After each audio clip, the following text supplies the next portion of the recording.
Mga kapatid, marami ang nagsasabi at marami ang nagagalit. Sinira daw namin ang lugar na ito, ang Marawi City.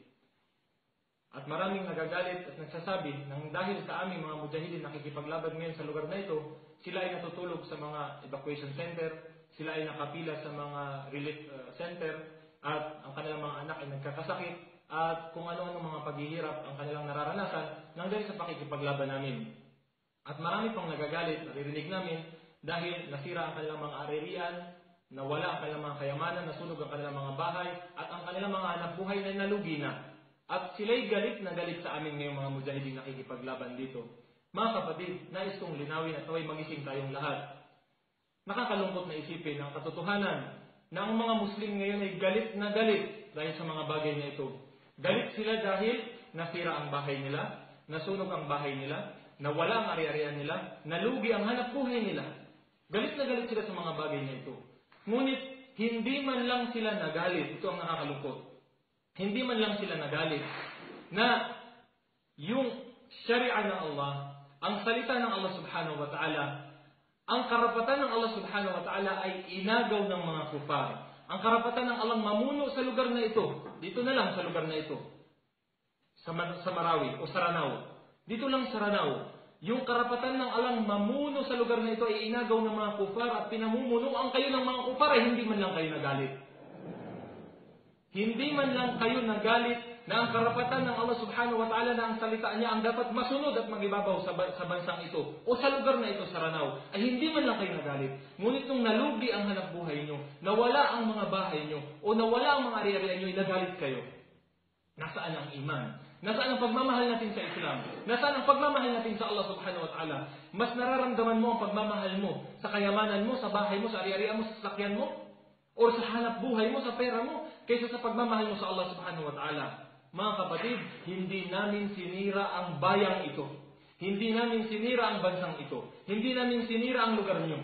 Bagkus sinisikap namin ibalik ang salita ng Allah subhanahu wa ta'ala at ang kaayusan sa lugar na ito o sa bayan na ito.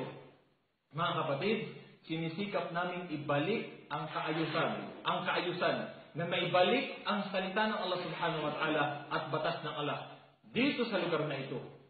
Na mawala ang lahat ng muharramat, mawala ang lahat ng haram, ang riba, ang alak, ang zina, ang music, at ang pananatili ng mga kufar sa lugar na ito at ang pangingibabaw ng salita ng kufar sa lugar na ito. Yun ang nais namin iayos. Maging kabayaran man ito ang mga buhay namin. Handa namin ibigay sa Allah subhanahu wa ta'ala ang buhay namin, maibalik lang ang syari'a ng Allah subhanahu wa ta'ala na kung kami man ay magtagumpay, tandaan niyo itong mabuti mga kapatid, kami man ay magtagumpay sa pakikipaglaban namin ito, tagumpay niyong lahat ng mga Muslim. Dahil Islam ang aming inaangat, Islam ang aming pinagtatanggol, Islam ang aming ipinaglalaban, at ito'y para din sa inyo, at para din sa inyo, at kayo din ang aanin nito kapag kami ay nagtagumpay mga kapatid. Kaunting pagtitiis lamang, kaunting pag-unawa lamang, at tagumpay namin ay tagumpay ninyo. Mga kapatid, bilang panghuli, huwag nating isisi sa mga mujahidin ang nangyayari ngayon sa kamusliman sa bansang ito. Ang sabi ng Allah, ang sabi ng Muhammad sallallahu alaihi wasallam, "Idza tabaya'tum bil 'ayna wa akhadhtum bi aznab al baqar wa raditum biz zar'i wa taraktum al jihad." Ang sabi ng Muhammad sallallahu alaihi wasallam na kung ikaw ay ma-engage or maging panatag na ikay nakikipag-deal sa riba. Bangko, bibili ka ng sasakyan, ikay nakikipag-riba. At ikaw ay sunod-sunuran na sa buntot ng baka. Ibig sabihin, sunod-sunuran ka na sa pangarap mo dito sa dunya. Sa iyong mga desires. Ikay sunod-sunuran na. Waraditum bidar, at ikay kontento na sa iyong agrikultura o sa iyong hanap buhay. Wataraktumul jihad, at ikay umalis sa jihad. At ang mga Muslim ay umalis sa jihad. Sallatallahu alaikum dhulla, sabi ng Muhammad sallallahu alaihi wasallam, dadating sa inyo ang dhul, ang pagkalugmok, ang kahihiyan. Ito yung sinabi ng Allah. Itong sinabi ng Muhammad sallallahu alaihi wasallam.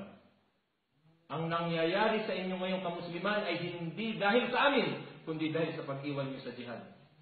La yanzi'u hatta tarji'a ila dinikum, at hindi mawawala ang inyong pagkalugmok, ang inyong humiliation hanggat hindi kayo bumabalik sa din ng Allah. At ang din na binabanggit sa hadith ay ang jihad fi sabilillah. Mga kapatid, inuulit namin, hindi namin sinira ang lugar na ito.